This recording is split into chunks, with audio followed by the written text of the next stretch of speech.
Bonjour à toutes et bonjour à tous, je vous retrouve pour ces nouvelles énergies lunaires. Écoutez, beaucoup de choses là d'intéressant dans ce tirage. Donc je rappelle pour ceux qui prendraient ces énergies en cours de route, que ce tirage est réalisé avec l'oracle de la Lune. Alors, les deux premières cartes sont tirées en fonction de la phase lunaire et de la mention, c'est-à-dire la maison lunaire dans laquelle se trouve la Lune. D'accord, au moment où je diffuse ce tirage. C'est pour ça que vous verrez, les durées sont très très courtes. Et la troisième carte, je la tire au hasard dans le paquet des 12 déesses qui sont rattachées au signe astrologique. Voilà. On me pose souvent la question, donc voilà, je préfère le réexpliquer. Alors, au niveau de ces énergies lunaires, actuellement ici, nous sommes en pleine lune. Et la pleine lune se passe en Sagittaire dans un signe de feu. Donc nous avons cette carte-ci qui est la carte de la reconnaissance. C'est la période des fleurs, c'est-à-dire que si vous avez un projet créatif qui est arrivé à terme, eh bien c'est le moment, ça pourrait être le moment de le présenter. Et parce que c'est un projet qui pourra bénéficier de la reconnaissance de votre public. Voilà. Donc en même temps, au niveau du Sagittaire, Jupiter étant le maître du Sagittaire, eh bien on a cette notion de l'égalité aussi. Alors peut-être c'est le moment de faire connaître votre projet qui aboutit sur le plan légal, de l'inscrire sur le plan légal. Il y a cette notion là aussi.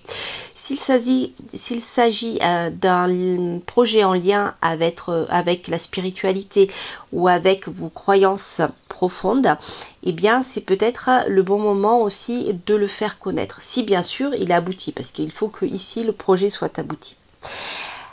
Alors, je mettrai un bémol parce que actuellement nous avons une éclipse sur la Lune. Voilà, donc nous avons une éclipse lunaire. Alors en général, les éclipses, quelles qu'elles soient solaires, lunaires, eh bien sachez que les éclipses sont rarement favorables. Comment dire ? L'éclipse donne de l'ombre là où il devrait y avoir de la lumière. Autrement dit, il y a toujours une part d'ombre. Autrement dit, dans ce projet-là, ce que vous voulez faire connaître, eh bien peut-être avant de le faire connaître, il y a peut-être une nécessité de lever certaines parts d'ombre. Ça, c'est très très important. Alors, je crois que si je ne me trompe pas, je crois que l'éclipse est bien celle de Ketu, la queue du dragon. Donc, c'est plutôt favorable, par contre, à tout ce qui est développement spirituel. Par contre, c'est plutôt défavorable en tout ce qui est matériel. Voilà. Alors, c'est intéressant, vous voyez, parce qu'ici, j'ai la carte de la mention 20, la maison lunaire 20 avec le précipice, où on retrouve notre fameux Jupiter dont je viens de vous parler.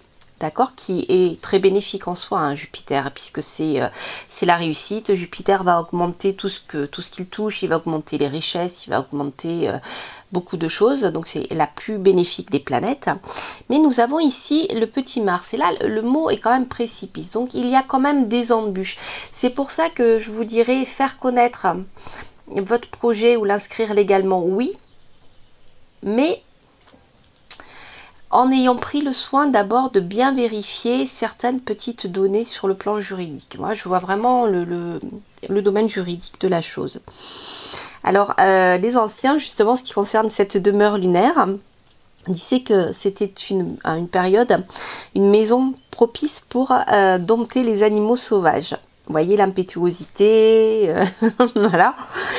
En Chine, en Chine ancienne, hein, donc il était question que cette maison lunaire soit propice à la promotion dans le commerce, malgré les risques de perte. Alors, écoutez, c'est intéressant parce que là, avec l'éclipse, elle ne figure pas dans les cartes. Hein, l'éclipse, hein, c'est moi qui rajoute cette notion-là parce qu'en effet, nous avons une éclipse en ce moment. Eh bien, cette éclipse, justement, peut provoquer des pertes sur le plan matériel. Voilà. Donc on a oui, c'est le bon moment, mais pas tout à fait. Alors, si vous avez le courage ou la possibilité d'attendre une autre période plus favorable pour pouvoir faire connaître votre projet, c'est peut-être mieux parce que de toute manière, quoi qu'il en soit, il y aura des pertes. Alors, là où c'est intéressant, c'est qu'avec la carte d'Artémis que j'ai tirée, donc, ici nous retrouvons encore Mars, hein, puisque nous avons le Bélier, Mars étant un des maîtres du Bélier.